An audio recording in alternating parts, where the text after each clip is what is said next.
Welcome back to the Health Starts at Home podcast. I'm Holly Jean Mullen, your host, holistic realtor, and former functional health practitioner. And this show was created to help you create a life and a home that feel good to live in. It is November already. I can't believe it. And I just want to start off by saying thank you for listening. Thank you for being here. And just thank you for the support this past year in launching the show. It has been a little bumpy for me. And you guys, if you've been following me on Instagram, you know when I've shared my tech struggles. So just thank you for being here and sticking around. And dang, November already. This year has gone by fast. And we just had daylight savings this past week. It was time to fall back. And the fall back change to me feels easier. And I think it does to most people. And probably because we gain that hour of sleep instead of losing it. We're not losing the morning light the way that we do in the spring. And this fall back kind of gives our body a more gentle switch. It doesn't quite jolt us like the spring one. But that said, the fall transition even still can disrupt our light biology and our environment. And that is what I want to talk about on the show today. The real impact behind daylight savings goes much deeper than simply gaining or losing an hour of sleep. The real tea to spill here is that our biology runs on light. It's not caffeine, it's not calories, it's not ketones. I mean, those things do provide some fuel, but light is what really powers our bodies. So we're naive to think that messing with our light environment on a global scale, mind you, 2 times a year is not anything more than a tiring inconvenience. Just some fun facts I had to look up because I honestly did not know if here in America, if we were the only ones that did daylight savings. It's like, I don't know, is this like everywhere thing or just us? But it turns out about 1/3 of the world's countries still practice daylight savings. And as of this year, 2025, there are about 70 countries that still switch their clocks. So this really is on a global scale that we are messing with people's biology and circadian rhythm, because every cell in your body is clocked to the rising and setting of the sun. Your hormones, your neurotransmitters, your metabolism, they are all responding to a rhythm that is written in photons. It can get really nerdy if you wanted to dive into this topic, but I will keep it not surface level, but I'm not going to go into the real deep nerdy stuff. But morning light tells your body it's time to wake up, it's time to make cortisol, it's time to burn energy, we're going to be repairing some DNA. And then our evening light is what is whispering to us, like, slow down, we need to release melatonin, it's time to restore, it's time to run our detox processes. But what has happened is we've become indoor people. We've really messed up our light environment. And yes, daylight savings plays a role in that. But I think really the bigger issue is what is going on with how we interact with light on a day in and day out basis. We have replaced getting sun exposure with being indoors on screens. We're under LED lights now. We have blue light glare. We live in an artificial daylight from morning till night. And our mitochondria, if you remember from elementary school biology, mitochondria are the little power plants, the little powerhouses that fuel our cells. They get stuck in this state of confusion when they're not getting the right light input. So with changing our environment and becoming more indoor people, we've gotten all messed up. And messed up meaning this is why we are sick. A lot of people ask, why are we sick? And we can blame 100 different things, probably more. But it really boils down to our cells and what are the signals our cells are receiving. And that all comes from our light environment. We're backwards. We are awake when we should be resting. We are exhausted when we should be alert. We crave sugar and comfort carbs because our hormones are trying to compensate for lost light. We have a light deficiency disorder. We talk a lot about food quality, water quality, air quality, but light is the fourth leg of the table, and it's missing. Proper lighting, is missing in most of our homes, and we can't hack our way out of this mismatch of our circadian environment. We have to live in a way that syncs back with our natural light environment. So if your home is like mine and like probably everyone else's, your home is filled with bright white LEDs, you have curtains, constant screen light on somewhere, that means your body is never getting a clear signal that it's time to rest. And that those light signals that we are getting is confusing ourselves, and it's keeping us in a go mode when we should be having times of wind down mode. So let's go back to the comment I made earlier about our bodies not being powered by food or calories. We are not powered by food. We are powered by light. Food is just light in chemical form. Stay with me here. Trapped photons are waiting to be released inside of your mitochondria, and our food has stored light information in it that talks to our cells. So every morning, we should be getting sunlight, and when that sunlight hits your eyes, it's not just saying, hey, it's time to get up for the day. That light is data.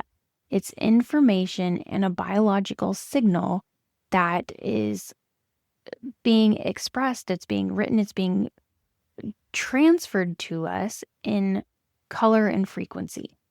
And when those photons enter through your retina in your eye, they land on a cluster of cells in your brain, and that is the master clock. That clock sets the rhythm for every organ, every hormone, every gene expression in your body. When the light environment is bright and full spectrum, our brain is receiving a message that says a command. It's telling our body to make cortisol. It's saying, raise your body temperature, release dopamine, let's build some energy, let's get going. This is how our metabolism wakes up, and this is how our mood lifts, and this is how our thyroid knows it's morning. Like, have you heard of your thyroid being the thermostat of your body?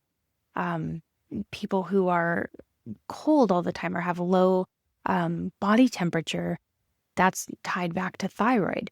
Is your thyroid getting the proper message that, hey, it's time to crank up the heat in here? That all stems from the light environment. Now, of course, there's more factors that go into it. And then here's something else that people don't realize is that communication between your eyes and your brain, it depends on these specialized light sensitive cells in your retina. So if you've had procedures like LASIK or other forms of eye surgery, that signal can sometimes become weakened or even distorted.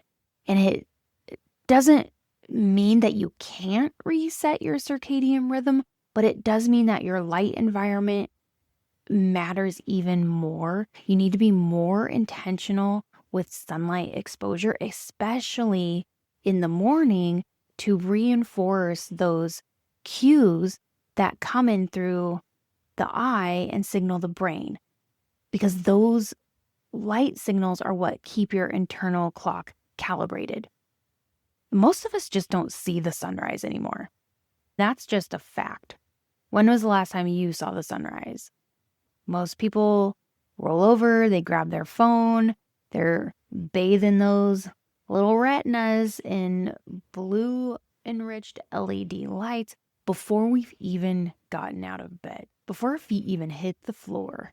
Then we walk into our kitchens that are sometimes lit up like old-fashioned hospital wards, buzzing under fluorescent lights. If you go to an office, you're sitting under buzzing fluorescent lights all day sometimes, depending on your office. And then you come home and you wind down at night watching TV, watching Netflix, or sitting on your phone and scrolling. And we're still under this same artificial light spectrum all day from the moment we wake up.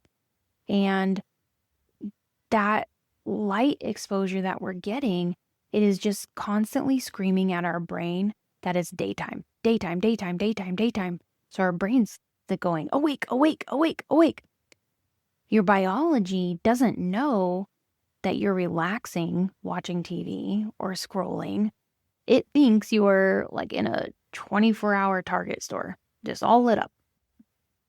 Research shows that just 10 lux of artificial light at night, which is the equivalent of, say, a dim light in the hallway, like or a light, if you leave the highway, if you leave the hallway light on and it's just dim, it's just that little bit of dim light coming through, just that is enough to suppress melatonin production by half.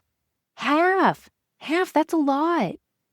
Melatonin isn't just a sleep aid. I know that's what everyone thinks of when they think of melatonin, but it is your body's nighttime operating system.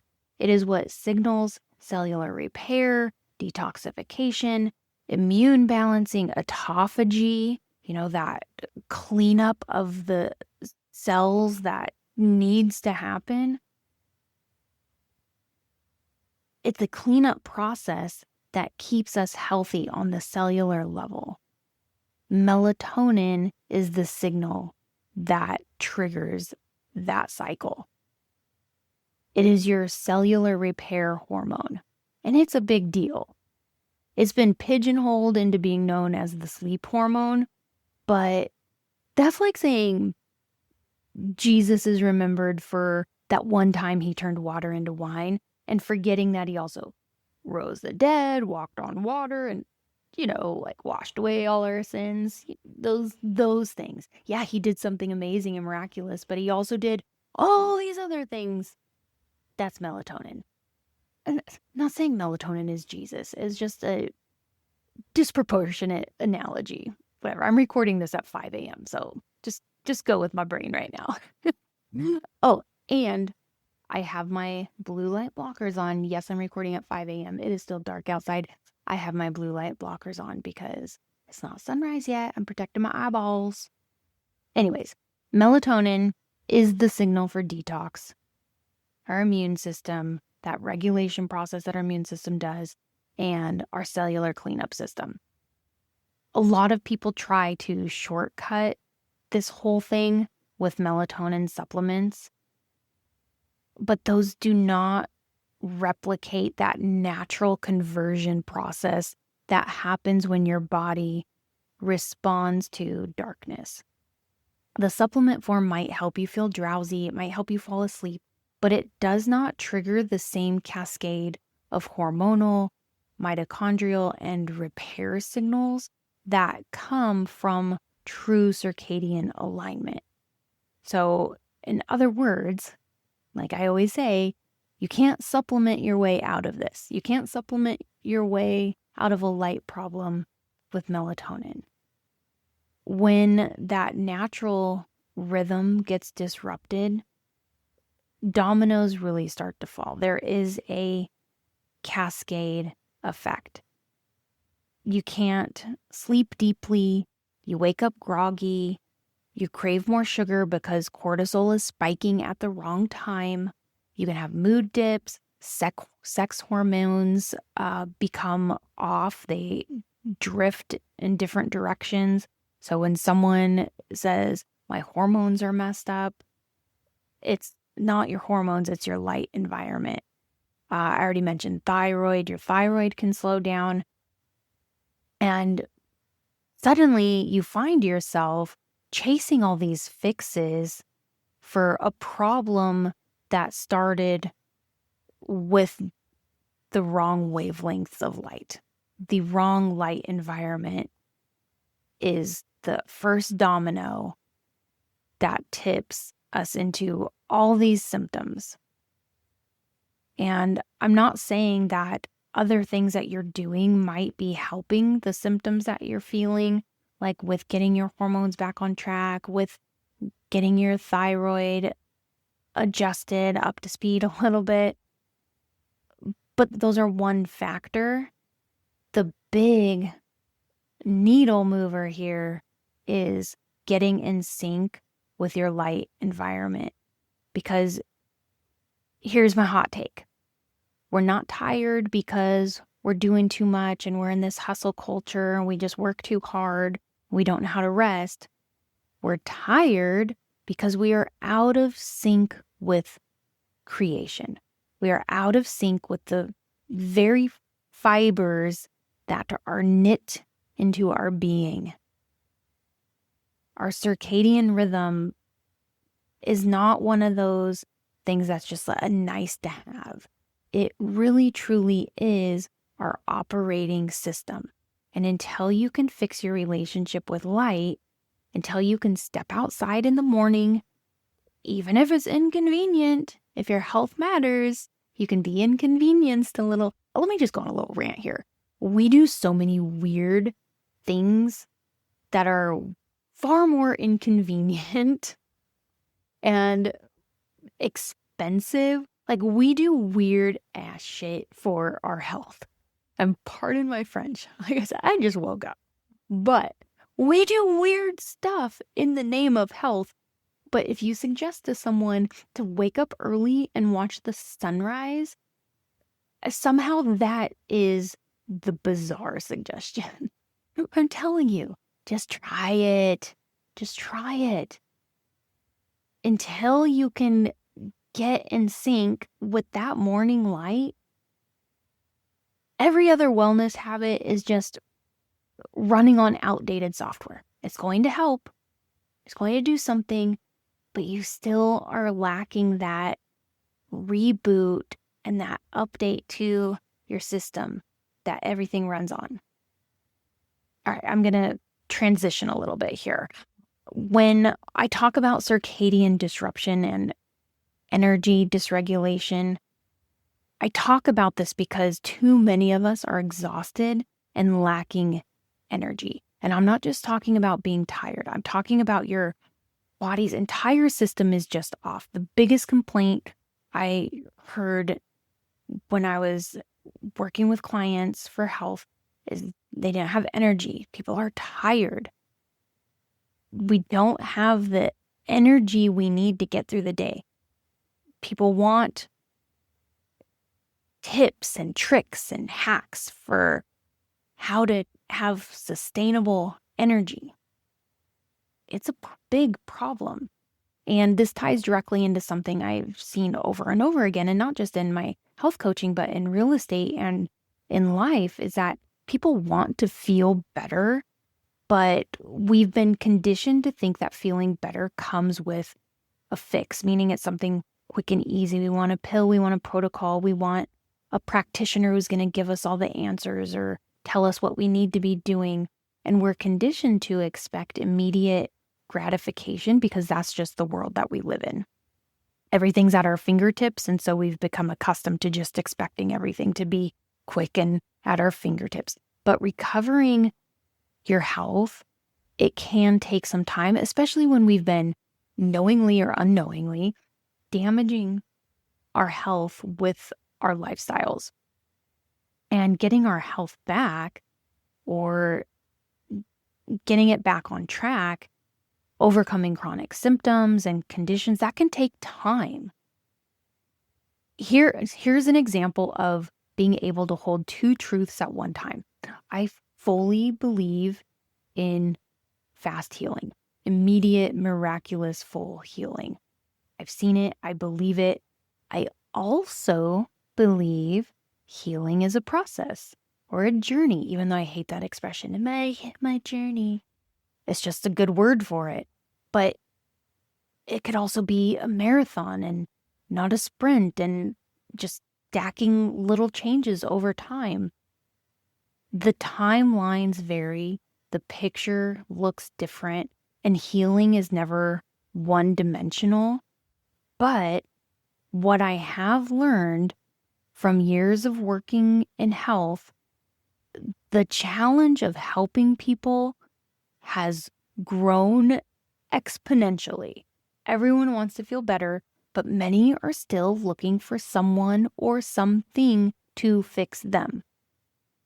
The problem with that idea is that it puts all the responsibility on the practitioner, and it completely overlooks how systems and our bodies and how healing and the repair mechanisms of our body actually work. It's not just another technique. It's not just another supplement. It's not just another miracle protocol that is going to end your suffering. It all happens when we create the right conditions inside and around the body. It's multi-pronged.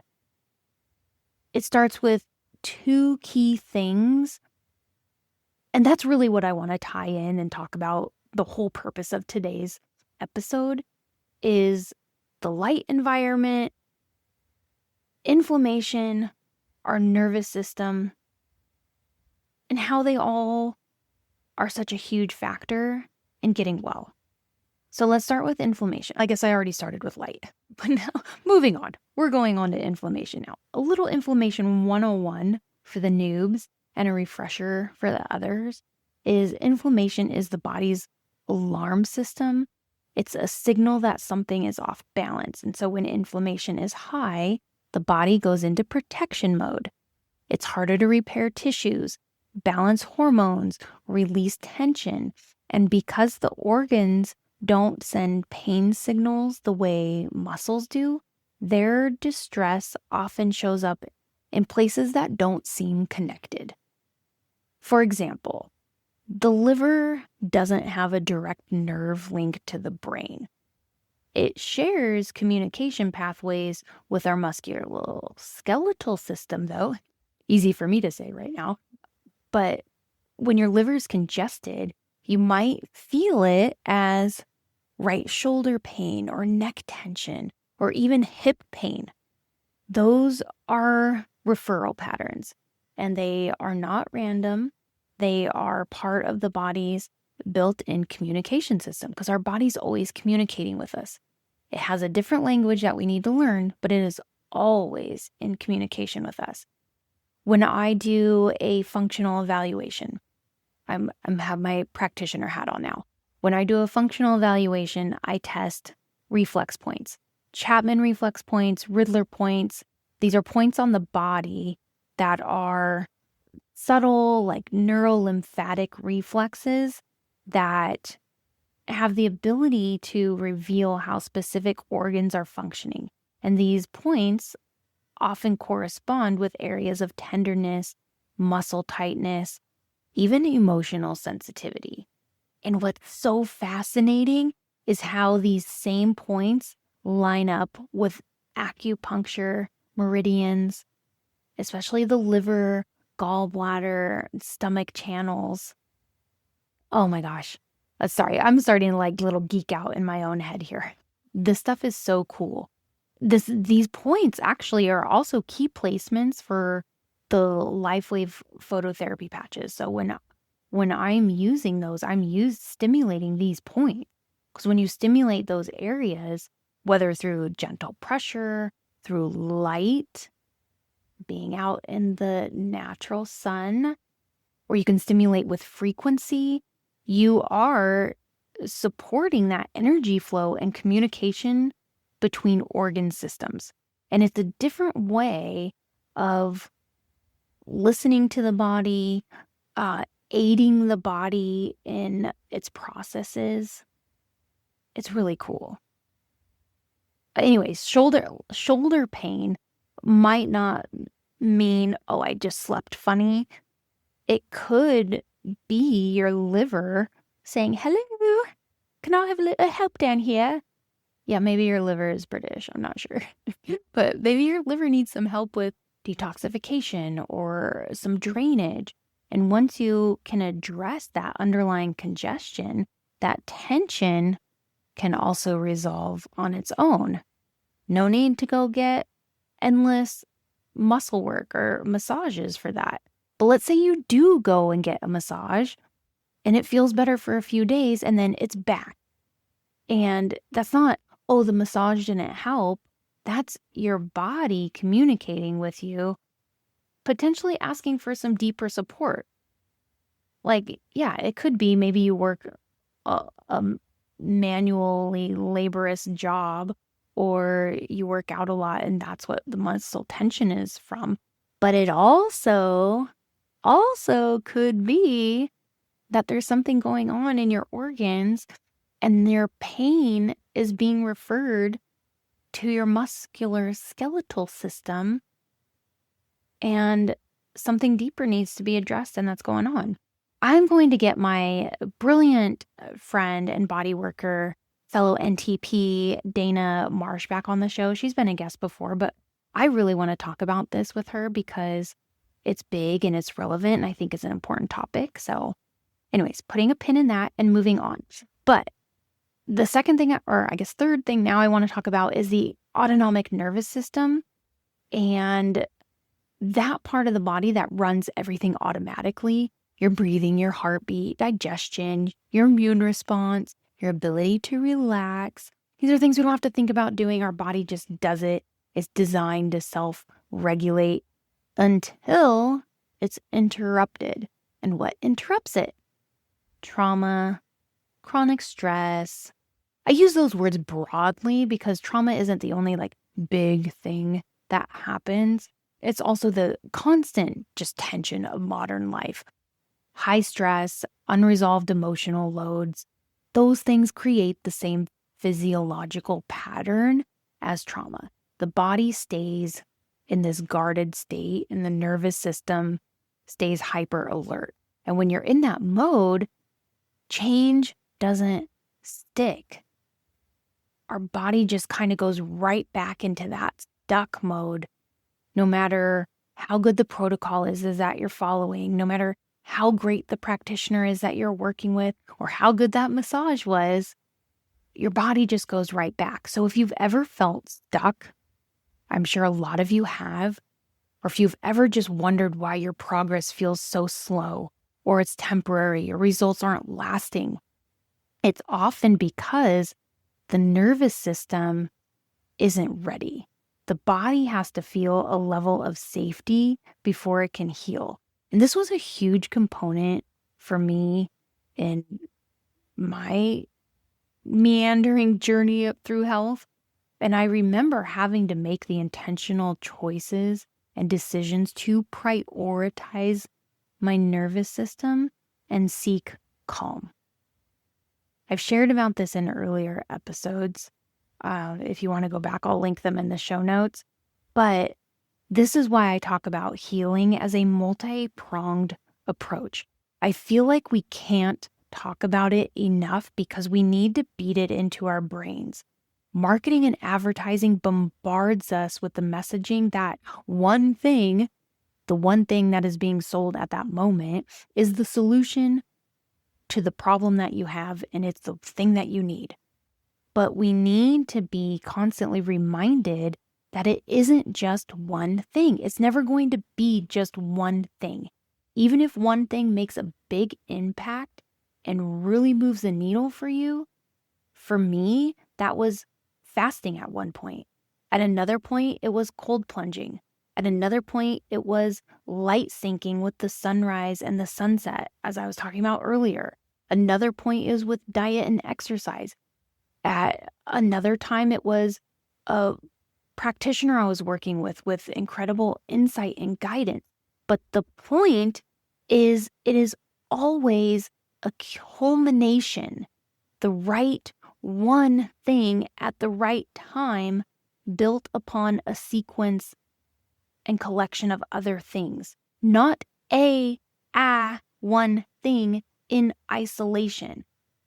Your body, your mind, and your environment all play a role together, which is exactly why this conversation, getting us back on topic now, this conversation about light, our home design, our living environments, has come full circle now, bringing it full circle, because if your physical space is working against your biology, your body can't fully rest, repair, or recover. It becomes a barrier. So let's zoom out a little bit here and talk about how our modern homes, despite all the comfort and efficiency, have actually drifted so far away from the design that supports our human health. Once upon a time, homes were built to breathe. Windows were big, ceilings were high, natural light poured in because that was the only light we had. We're taking it way back.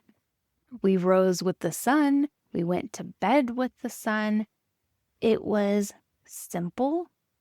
And when that sun went down, we had candlelight, which worked with our body biology. Then came progress. We got insulation and air sealing and HVAC systems and energy codes. And those things are all great in theory, except now our homes are so tight. We've sealed ourselves into little boxes that trap stale air and shut out sunlight. I have been going on home visits with different trades people and inspectors, and it blows my mind how many homes have such high CO2 levels because people live in such tight little boxes that do not get any fresh air, and they have like no oxygen in their homes. They are just rebreathing their own breath. Did you make me just breathe my own breath? Did you make me bleed my own blood? You breathed your own breath? Yes, we don't have enough air in our homes because they're so tight. We got to open a window. Our windows got smaller. Our blinds got thicker. Our curtains became blackout. And suddenly we're spending over 90% of our lives indoors under artificial light, breathing our recycled air and saying, oh, this is what comfort is. No, maybe we feel comfort temperature-wise, but our body, our cells are saying, I'm not comfortable. These homes, our modern homes, are designed for efficiency, aesthetics, not biology. That's changing. I'm working to change that. I know a lot of people are working to change that, but we have these homes that photograph so beautifully, but they don't necessarily feel that great to live in. I have a client right now with a gorgeous, gorgeous new home, and she's miserable in it because it does not get natural light. Like the way the home is positioned, it's just a dark home, and she feels it. It affects her mood. It's affecting how she lives her life. So as a wellness-focused realtor, this is one of the first things I pay attention to when I walk into a house. I'm not just looking at the floor plans and how many bedrooms and the finishes. I mean, I do like those things, but I'm paying attention to how a home feels in your body. And I'm asking those questions. Does the light feel balanced? Do you get morning sun in the kitchen? Can you see the sky from where you work or rest? Because light isn't just a design feature, It is a biological need. And it's a biological need that most people don't think about. And so I hope I have beat that into your head by now. Let's start wrapping this up. I'm going to give you some takeaways. I covered a lot in this episode. So let me just wrap up with some actionable takeaways. Let me give you 5 practical, simple steps for resyncing your body and your home with light, which will then help with balancing and reducing inflammation in your body and getting your nervous system back on track so that the other things you are doing to heal and feel better are actually working and sticking. So the first thing I'm going to say is to get morning light. Get sunlight in your eyes within 10 minutes of waking up if you can. If you do not have to be a 5 a.m. warrior, get up with the sun. And I will just say a little note here. Yes, I am up before the sun. I have my protective glasses on. As soon as that sun starts coming up, I will be outside. And I will be getting that rising sunlight in my eyeballs. The other thing is lighting layers. You can use different types of bulbs and lights.